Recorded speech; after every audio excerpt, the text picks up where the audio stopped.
আসসালামু আলাইকুম বন্ধুরা, আশা করি সবাই সুস্থ আছেন। যদি ইসরায়েলের বিরুদ্ধে লড়াই করতে চাও, ইসরায়েলকে ধ্বংস করতে চাও, পশ্চিমা বিশ্বের বিরুদ্ধে লড়াই করতে চাও, তাহলে শক্তিশালী অস্ত্র তৈরি করা, শক্তিশালী বাহিনী তৈরি করা, এই বিষয়গুলো পরে করো। আগে এই জিনিসটা নিশ্চিত করো কে শত্রু আর কে মিত্র। যদি তোমরা পরিষ্কারভাবে তোমাদের শত্রুদের চিহ্নিত না করতে পারো, তাহলে যুদ্ধক্ষেত্রে তোমাদের পরাজয় সুনিশ্চিত। সেটা যত শক্তিশালী বাহিনী আর যত আধুনিক অস্ত্রই থাক না কেন, কেননা দেখা যাবে যুদ্ধক্ষেত্রে তোমার বন্ধুই শত্রুর ভূমিকা পালন করে তোমাকে আঘাত করেছে। দেখুন, এই যে গুরুত্বপূর্ণ স্টেটমেন্ট, এটি কিন্তু আমার স্টেটমেন্ট নয়। ইরানের সুপ্রিম লিডার জনাব আয়াতুল্লাহ খামেনি একটি জুম্মার খুতবায় তার জনগণ এবং মুসলিম বিশ্বকে, মধ্যপ্রাচ্যের আরব বিশ্বের যে ক্ষমতাবান ব্যক্তি রয়েছেন বা রাজা রয়েছেন, তাদের সম্পর্কে সতর্ক করে এই আহ্বান জানিয়েছেন। খুব একটা আগের কথা নয়, মাত্র কয়েকদিন আগের কথা, যখন হঠাৎ করেই ইসরায়েল কাতারের অভ্যন্তরে দোহার কাছে হঠাৎ করে বিমান হামলা করে কাতারের ক্ষয়ক্ষতি হয়, কাতারের সিটিজেনও নিহত হয়। এই ঘটনাকে কেন্দ্র করে হুড়স্থুর কারবার। হঠাৎ করে ওআইসির জরুরি বৈঠক এবং ঘোষণা দেওয়া হলো ঢাকঢোল পিটিয়ে ইসরায়েলকে মোকাবেলা করার জন্য ন্যাটোর স্টাইলে আমরা মুসলিম জোট তৈরি করব। ইসরায়েলের সঙ্গে আর কোনো আপোষ নয়, যা হবার হবে। এইবার কাতারের নেতৃত্বে এবং আরব দেশের নেতৃত্বে সামরিক জোট করে আমরা ইসরায়েলের বিরুদ্ধে লড়াই করব।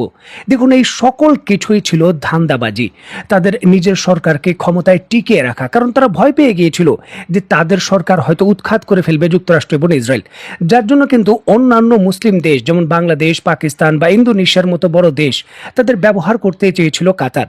আর এখন কিন্তু সেই দৃষ্টিভঙ্গি 100% সত্য হলো। দেখুন, যে ইসরায়েলের বিরুদ্ধে ইসলামিক ন্যাটো তৈরি করে যুদ্ধের ঘোষণা দিয়েছিল কাতার, সেই কাতারের আমির জনাব থানি গতকালকে তার নিজের গদি টিকিয়ে রাখার জন্য যুক্তরাষ্ট্রের মধ্যস্থতায় সরাসরি ইসরায়েলের প্রধানমন্ত্রী নেতানিয়াহুর সঙ্গে টেলিফোন আলাপ করেছেন।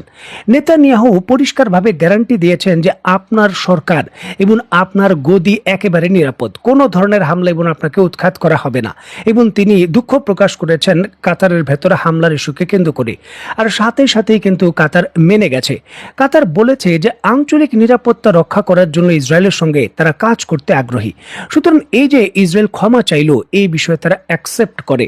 এবং ইসরায়েল ঘোষণা দিয়েছে যে কাতারের যে ক্ষয়ক্ষতি হয়েছে, যে বিল্ডিংটা উড়ে গেছে বা যারা নিহত হয়েছেন, তাদের একটা থোক বরাদ্দ হিসেবে যেই জরিমানা, সেটা দিতেও ইসরায়েল প্রস্তুতি রয়েছে। দেখুন, যুগের পর যুগ ধরে মধ্যপ্রাচ্যের এই দেশগুলো আমাদের ইসলামিক সেন্টিমেন্টকে ব্যবহার করে তাদের গদি টিকিয়ে রেখেছে।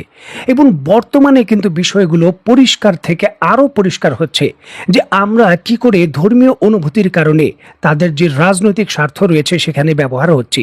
মাত্র কিছুদিন পূর্বেই আমরা কাতারের নেতৃত্বে যুদ্ধের জন্য প্রস্তুত ছিলাম, আর এখন কাতার বলছে ইসরায়েলের সঙ্গে আমাদের আপোষ হয়ে গেছে, আপনারা ঘরে ফিরে যান। দেখুন, বাস্তবতা হলো যে ইসরায়েলকে উৎখাতের পূর্বে এই মধ্যপ্রাচ্যের যে আরব রাষ্ট্রগুলো রয়েছে এবং তাদের রাষ্ট্রপ্রধান রয়েছে, তাদের উৎখাত করা জরুরি। কারণ তারা বন্ধু সেজে আমাদের সব থেকে বেশি ক্ষতি করছে। ইসরায়েল যা করছে তা প্রকাশ্যে শত্রুর স্থান থেকে, তবে বন্ধুর স্থান থেকে এই আরব দেশগুলোই সব থেকে বেশি ক্ষতি করছে, যার আরেকটি দৃষ্টান্ত পাওয়া গেছে।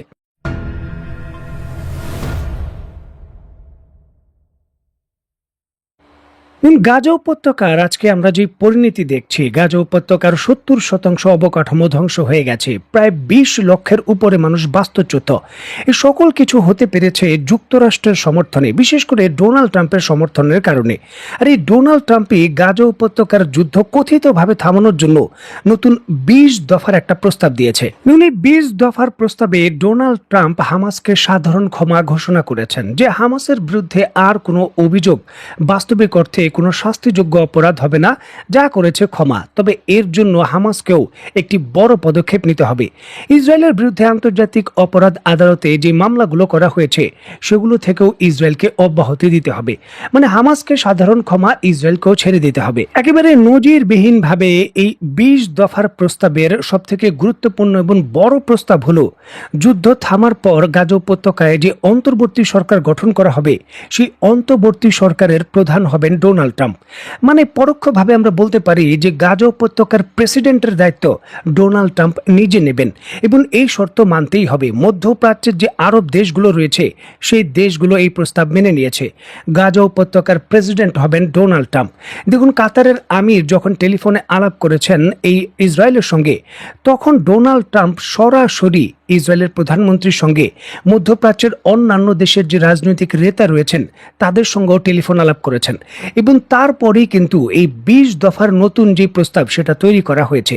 সুতরাং এই প্রস্তাব একটি শক্তিশালী ভিত্তিতে এই প্যালেস্টাইনের পক্ষে কথিতভাবে যে আরব দেশগুলো রয়েছে তাদের মদদেই তৈরি করা হয়েছে এবং ডোনাল্ড ট্রাম্প এখন গাজা উপত্যকার প্রেসিডেন্ট হতে চান। চিন্তা করুন, যেই প্রেসিডেন্টের কারণে, ডোনাল্ড ট্রাম্পের কারণে গাজা উপত্যকার আজকে এই অবস্থা, যুদ্ধ থামার পর সেই গাজার প্রেসিডেন্ট হবেন এই ডোনাল্ড ট্রাম্প এবং এটা কোনো সময় নির্ধারণ করে নয়, 5 বছরও হতে পারে আবার 10 বছরও হতে পারে। ডোনাল্ড ট্রাম্প যদি যুক্তরাষ্ট্রের প্রেসিডেন্ট হিসেবে ক্ষমতায় না থাকেন তাহলে যুক্তরাষ্ট্রের পরবর্তী যিনি প্রেসিডেন্ট হবেন তিনি গাজা উপত্যকার সরকার প্রধান হবেন। এটা হলো নিয়ম। মানে পরিষ্কারভাবে বলতে গেলে গাজা উপত্যকাকে অলিখিতভাবে যুক্তরাষ্ট্রের হাতে তুলে দেওয়ার যে চূড়ান্ত নীল নকশা রয়েছে সেটা বাস্তবায়ন হতে চলেছে এবং আরব বিশ্বের দেশগুলো পরোক্ষভাবে এইখানে সম্মতি করে দিয়েছে। আয়াতুল্লাহ খামেনি এমনিতেই বলেননি যে আগে শত্রুকে চিহ্নিত করতে হবে, প্রকৃত শত্রু কে তাকে চিহ্নিত করতে হবে, তারপর হবে যুদ্ধ। সুতরাং এখন প্রকৃত শত্রুকে চিহ্নিত করতে হবে।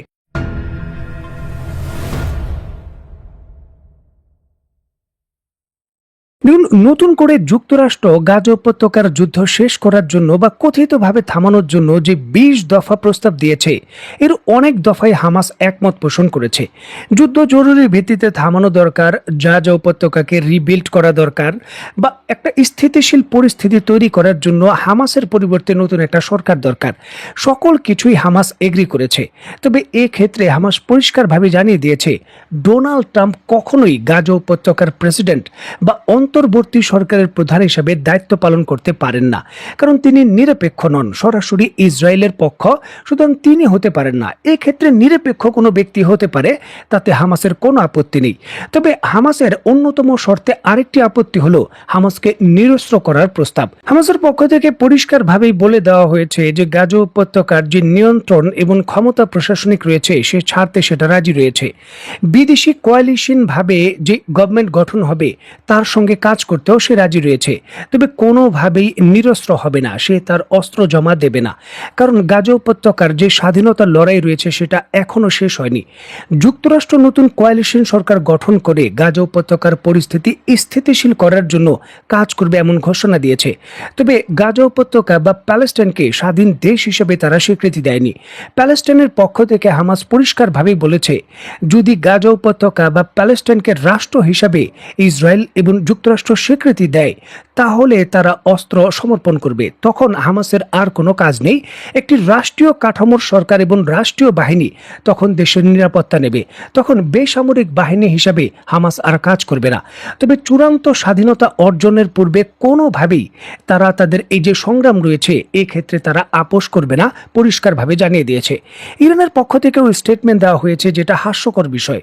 ডোনাল্ড ট্রাম্প গাজা উপত্যকার প্রেসিডেন্ট বা অন্তর্বর্তী সরকার হিসাবে দায়িত্ব পালন কি করে করবেন বা দায়িত্ব নেওয়ার কথাটাই কি করে আসে আর আরব বিশ্ব এটা সমর্থনই কি করে করে, এই ইস্যুটিকে কেন্দ্র করে বিশ্ব জনমতের দৃষ্টি আকর্ষণ করেছে ইরান।